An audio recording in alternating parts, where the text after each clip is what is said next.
Next question. Is hiring an architect expensive? No.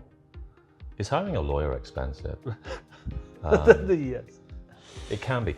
Hiring an architect can be expensive. It doesn't really have to be expensive, but look at how much money you're spending on a house. It's the most money you'll ever spend in your life is on your residence. So why would you hire the cheapest person on that, in that process? You wouldn't, or at least you shouldn't, I would imagine. Unless all you want is just a garage, then I can sort of understand. But for the most part, isn't architect expensive?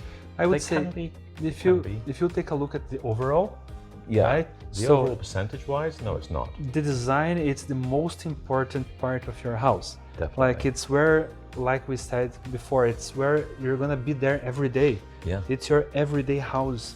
It's your feeling for that house, the energy you have in that house. It's something you wanna feel comfortable, you wanna feel like amazing inside that space.